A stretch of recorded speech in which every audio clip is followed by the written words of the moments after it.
একদিন হজরত ইউসুফ আলাইসাল্লাম তার পিতার কাছে উপস্থিত হয়ে বললেন, আব্বাজান, আমি গতকালকে একটি স্বপ্ন দেখেছি। তখন পিতা হজরত ইয়াকুব আলাইসাল্লাম বললেন, হে আমার প্রিয় পুত্র, কি স্বপ্ন দেখলে? তখন হজরত ইউসুফ আলাইসাল্লাম বললেন, আব্বাজান, আমি স্বপ্নে দেখেছি 11টি তারা, চন্দ্র, সূর্য আমাকে সেজদা করছে। তখন হজরত ইয়াকুব আলাইসাল্লাম বললেন, হে আমার প্রিয় পুত্র, তুমি এই স্বপ্নের কথাটি কারোর সাথে বলবে না, বিশেষ করে তোমার আর 10 ভাইয়ের সাথে, তাহলে তোমার ক্ষতি হতে পারে। ঠিক সেই সময় 10 ভাইয়ের মধ্যে একজন এই কথাটি শুনতে পায়। সে দেরি না করে সাথে সাথে তার 9 ভাইয়ের সাথে গিয়ে বললেন, আমার প্রিয় ভাইয়েরা, তোমরা কি জানো আব্বাজান শুধুমাত্র ইউসুফকেই ভালোবাসে? তার প্রমাণ আমি এখনই পেলাম। কেননা ইউসুফ একটি স্বপ্ন দেখেছে, সেই স্বপ্নের কথা আব্বাজান আমাদেরকে বলতেও নিষেধ করেছে।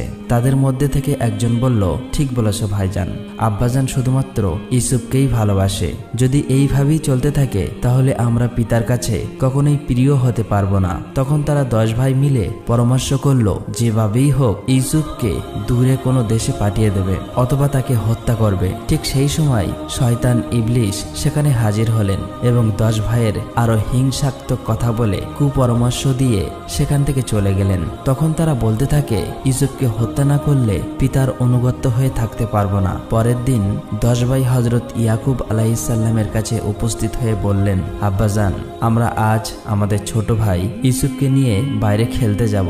তখন হজরত ইয়াকুব আলাইহিসসালাম বললেন, হে আমার পুত্রগণ, ইউসুফ এখন ছোট, সে তো তোমাদের মতো খেলতে পারবে না, বরং তোমরাই চলে যাও, ইউসুফ আমার কাছেই থাক। তখন পুত্রগণ বলল, আব্বাজান, আপনি ইউসুফকে নিয়ে যেতে বারণ করেছেন কেন?